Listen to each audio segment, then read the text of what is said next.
I don't need your opinion, just follow orders." The words cracked across the emergency room. Dr. Evan Mercer stood over the trauma bed with his gloves bloody and his voice full of authority that had never been questioned long enough to rot. He did not look at the woman he was speaking to as though she were a colleague. He looked at her the way men like him looked at background labor. Useful hands. Replaceable hands. The nurse beside him did not flinch. "Doctor," she said quietly, "his abdomen is rigid. His pressure is falling faster than the line shows. This may not be isolated thoracic trauma." Mercer snapped his head toward her, jaw tight. "Did you not hear me? Hang the second unit, chart what I tell you to chart, and stop trying to play physician in my bay." A young unit clerk froze with labels in her hand. One paramedic looked down. Another nurse, Marisol, lowered her eyes to the crash cart like she had seen this moment before. Around them, the ER kept moving. Whispers rose, then vanished. No one in the bay moved. She wore navy scrubs. Her badge read Lina Alcantara, RN. No medals. No proof of the things the upper floors whispered about when certain names appeared on calendars and elevators open for people who never signed in at the front desk. Most people in the ER had only heard fragments. A combat doctor once ran a surgical tent 3 miles from artillery. A medic in Mosul kept 9 men alive with 2 units of blood and a flashlight. A woman from the Philippines trained battlefield teams on how to cut decision time in half. A ghost consultant hospitals called in when death rates started asking embarrassing questions. Nobody agreed on the full story, but the tone never changed. Low voice, quick glance over the shoulder. The sense that someone impossible had been in the room and left competence behind like a pressure change in the air. Lina Alcantara pushed the stretcher rail down and checked the patient's skin again. 40s, male, construction worker, fall from scaffolding, brought in conscious, then drifting. Left rib bruising, shallow breath, sweating through shock, and something else. Something wrong beneath the obvious. Mercer was already performing for the room again, barking for imaging, dismissing the medic handoff midway through, talking over everyone with the confidence of a man who had survived on being louder than uncertainty. Chief attending on nights. Fast mouth. Faster temper. Lina had met his type before. In field hospitals where men with fresh credentials mistook rank for wisdom. In military corridors where decorated incompetence wore perfect boots. In cities where the wrong voice in the wrong body could save a life and still be told to speak softer. She said, "His belly is guarding." Mercer laughed once, short, mean. "And now you're diagnosing peritoneal signs? Incredible. What's next? You want to run the trauma board meeting too?" A respiratory therapist snorted before catching herself. One of Mercer's residents, Colin, smiled because Mercer smiled. Echoes always did. Marisol glanced at Lina with the warning of someone who knew the price of being right too early. The patient groaned. His hand clawed weakly at the sheet. Lina touched his wrist and leaned close enough for only him to hear her. "You stay with me." His pulse was thin and rapid under her fingers. Mercer turned to the resident. "Document that nursing is delaying workflow with unsolicited commentary." Colin nodded. "Got it." The unit clerk looked sick. That was how rooms like this worked. Not with one villain, but with an orbit. Laughter. Compliance. Silence. Lina straightened. If you delay abdominal assessment, he could decompensate. Mercer stared at her. "You really don't know when to stop." The paramedic shifted his weight. "Doc, the roadside ultrasound was messy. We thought maybe—" Mercer cut him off. "You thought wrong." Then he looked back at Lina and made sure the next line landed loud enough for the whole bay. "You are here to assist, not think. Do the nursing tasks, or I'll have you floated somewhere you can't hurt anybody with your ego." The words hit the room and stayed there. Marisol's face changed. Recognition. The clerk set the labels down. Lina did not answer immediately. She checked the IV site, adjusted the blood, counted one breath, then another. Outside the trauma bay doors, 2 suited administrators crossed the corridor toward the elevators, one speaking urgently into a phone. Neither entered. Not yet. Inside, Mercer stepped back toward the bed and said, "Scans first. Then maybe, if it makes you feel important, we'll let you fetch warm blankets and save the world."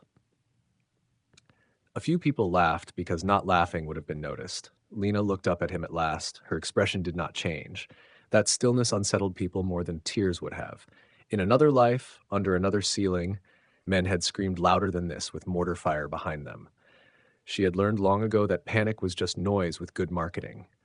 The monitor chirped, then chirped again, a little faster. Lina's gaze flicked to the waveform, then to the patient's distending abdomen, then to the sheen rising across his neck. She said, calm as prayer, "Doctor, he is about to crash." Mercer rolled his eyes, and the room, still obedient to his gravity, waited to see her be wrong. The monitor didn't scream. It whispered first, a subtle shift, a tightening rhythm, then a long, dragging tone, flat for half a second, then chaos. "What the hell?" The patient's chest stuttered. His eyes rolled. The line dropped, then spiked, then fell again like it had lost the will to keep up. "Pressure's crashing," Marisol shouted. "Pulse is thready. No, losing it. Get me another line. Now!" The room detonated into motion. Metal clattered. Gloves snapped. Dropped. Someone knocked over a tray and didn't stop to fix it. And in the center of it, Dr. Mercer froze for just a fraction too long. Not enough for anyone to call it out, but long enough. Lina was already moving. "Roll him." Her voice cut clean. Not loud, precise. No panic, no hesitation. The paramedic obeyed before he realized he had. The patient turned, his abdomen distended now, tight, wrong. Lina's hands were already there. "Internal bleed," she said. Mercer snapped back in. "We don't have imaging yet." "We don't have time," Lina replied. Flat, certain. He stepped into her space, anger flooding back in to replace the moment of uncertainty. "You do not make that call. You are not authorized to." "Then authorize it." Silence cracked through the noise. For a second, even the alarms felt distant. Mercer's face hardened. "You don't get to command in my ER." The words came low now. "Dangerous. You are a nurse. You follow instructions. You don't override me because you think you see something." The resident, Colin, stepped closer to Mercer. "We should stabilize and wait for—" "Exactly," Mercer said, louder now, reclaiming the room. "We do this properly, not with guesswork." The patient convulsed. A wet sound escaped his throat. The monitor screamed again. "Lost pulse! Starting compressions!" Marisol climbed onto the bed, hands locking, pushing down hard. 1, 2, 3. The rhythm filled the room, but it was wrong. Too late. Lina stepped in again. "Stop." No one stopped. Mercer pointed at her, voice rising. "You stay out of this. You've already done enough." Lina didn't look at him. She looked at Marisol. "Switch with me." Marisol hesitated, just a fraction, because this was how it always went. Because the wrong person taking over could end your career. Because Mercer was watching, because Mercer always watched. "Switch," Lina repeated. Something in her tone, not authority, not force, certainty. Marisol moved. Lina took position, her hands locked, she pressed, and immediately, different, controlled, measured. Each compression landed exactly where it needed to. "Again," Lina said. "Push epi," she added. No hesitation now. People moved, even Colin. Mercer stared at her like he was watching a violation. "You are out of line," he said. "You are way out of—" "Prepare for needle decompression," Lina said. No one moved. Mercer laughed. Actually laughed. In the middle of a dying man. "Incredible," he said, shaking his head. "You're just inventing procedures now? What, you watched a war movie and decided you're a trauma surgeon?" A few nervous chuckles. Weak. Uncertain now. The room was shifting, but Mercer pushed harder. "You want to play hero? Fine. When this patient dies, and he will, I will personally make sure your license." The doors slammed open. Not gently, not uncertainly. Authority didn't knock. It entered. "Stop." The voice carried. Not loud, but it cut everything. Compressions slowed, then stopped. Every head turned. Hospital President Daniel Reyes stood at the entrance. Behind him, Chief of Surgery, 2 administrators, and a man in a dark suit holding a tablet, already recording. Mercer blinked. Once, then straightened instantly. "Sir, we're in the middle of a—" "I said stop." Reyes stepped forward. His eyes didn't go to Mercer. They went to Lina. "Doctor?" The word landed heavy, not suggested, declared. The room shifted. You could feel it, like gravity changed direction. Mercer frowned. "Sir, I think there's been some confusion. She's a nurse, she—" Reyes didn't even look at him. "Dr. Alcantara," he said again, calm. "Proceed." The silence that followed was different. It wasn't confusion anymore. It was realization trying to catch up. Marisol's mouth parted slightly. The unit clerk stared. The paramedic stepped back. Colin looked between Mercer and Lina like his entire understanding of the room had just been rewritten. Mercer's voice came out thinner now. She's not. She is," Reyes said, flat, final. "Dr. Lina Alcantara, combat physician, trauma systems specialist, Consultant to 3 international surgical boards. A beat. She's here to audit this department. No one breathed. Mercer's face lost color. Lina didn't react, didn't acknowledge it, didn't need to. She was already moving. Scalpel. Marisol handed it to her instantly. No hesitation now. None. Left side, Lina said. Second intercostal. Her hands were steady, precise. She inserted the needle. A sharp hiss. Air escaped. Pressure released. The patient's chest shifted. The monitor flickered. Once. Twice. Then a pulse. Weak. But there. Pulse returning, someone shouted. Pressure climbing slowly. Keep him with me, Lina said, already moving to the next step, already ahead of the room, already where Mercer had never been. Mercer stood frozen, watching, not in control, not the center, not anything. The room no longer belonged to him. It belonged to truth. And it had arrived 5 minutes too late for his authority to survive it. The room didn't erupt. It went quiet. Not the kind of quiet that comes from calm, the kind that comes after something breaks. The monitor continued its steady rhythm now, weak but alive. Each beep felt heavier than the last, like it was measuring more than a pulse. It was measuring consequence. Lina stepped back from the bed, peeling off her gloves with slow, controlled movements. Blood marked the latex. Not panic. Not failure. Work. Prep him for OR, she said. No one questioned it. Not anymore. Call ahead. He needs surgical intervention within 10 minutes. Marisol nodded immediately. On it. Her voice had changed. Everyone's had. The room had reorganized itself around a new center, and it wasn't Dr. Mercer. He was still standing there. Same spot, but somehow smaller, like the authority had drained out of him and left only the outline. This is, he started. His voice cracked. He swallowed, tried again. This is highly irregular. You can't just override protocol like that. There are procedures, chains of command. You ignored them, Reyes said. Mercer froze. The hospital president stepped fully into the room now. Slow. Deliberate. The kind of movement that didn't rush because it didn't need to. Behind him, the man with the tablet continued recording. Documentation. Not for learning. For record. For the last 11 minutes, Reyes continued, you overrode a senior trauma consultant, dismissed critical diagnostic input, and delayed life-saving intervention. Mercer's eyes flicked to Lina, then back. She never identified herself, he said quickly. She presented as a nurse. There was no indication. I shouldn't need a title to be heard, Lina said.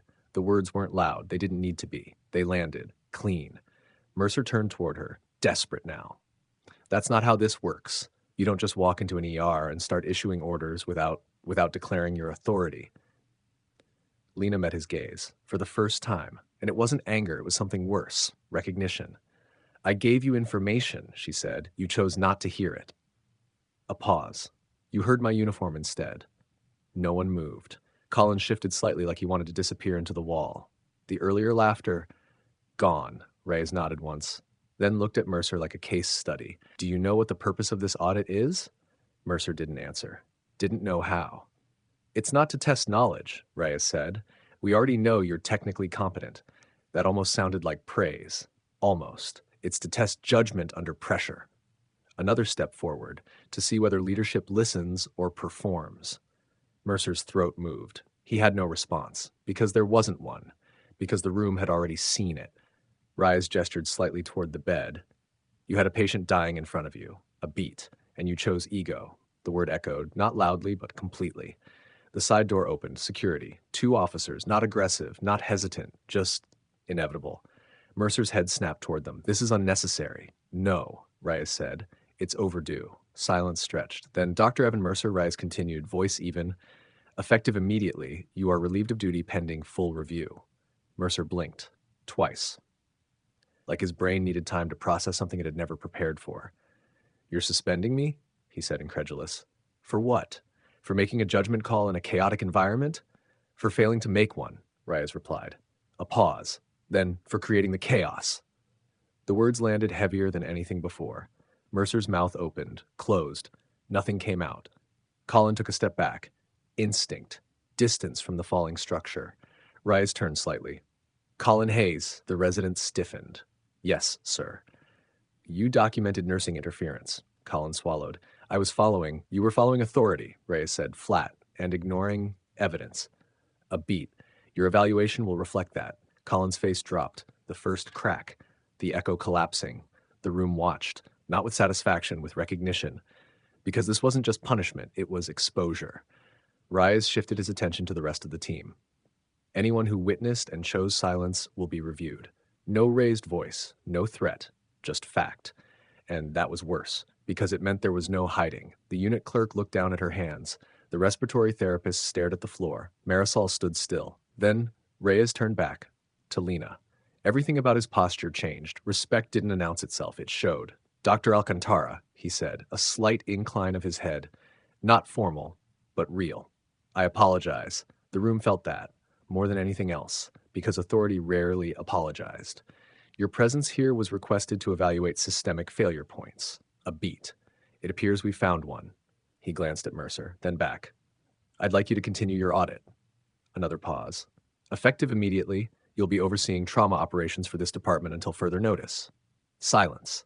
Then something shifted again. Not shock. Acceptance. Marisol nodded first. Then the paramedic. Then others, not because they were told to, because they understood, because they had just seen the difference. Lina didn't react, didn't smile, didn't acknowledge the weight of it. She simply turned. Back to the patient. Move, she said. Not loud, not forceful, but everyone moved. Effortlessly, naturally, like it had always been that way. Transport team ready? She asked. Ready. Marisol replied. Let's go. The bed rolled, the doors opened, and as the patient was pushed out, alive, the room remained behind. Still, quiet, rearranged. Mercer stood there, no longer the center, no longer anything, just a man in scrubs, watching the space he used to control move on without him. No one looked at him, not anymore, because the illusion had broken. And once truth enters a room like that, it doesn't leave, it stays, in the silence, in the memory, in the way people listen next time. And Lina Alcantara, she didn't stay to be recognized, didn't stay to be praised. She walked forward, already focused on the next life, already where she was always meant to be, in command, not by title, but by truth. If Lina's story hit you, don't just watch, act. Share this with someone who's been talked over, overlooked, or underestimated in a critical moment. Then go further. Respect the quiet professionals around you, the nurse who speaks softly but sees everything, the immigrant doctor working below their credentials, the medic who doesn't announce experience but carries it. Listen when it matters. Lives depend on it. Support better systems in your hospitals and communities. Advocate for recognizing real-world experience, not just titles. Because competence doesn't always arrive with introductions. Comment below with stories of people who were ignored until they were right. Subscribe to Beyond the Model Minority for more stories where truth cuts through status. Because the next Lina Alcantara is already in the room, already watching, already knowing, and when everything falls apart, they won't need permission. Invisible authority, trust competence, listen first.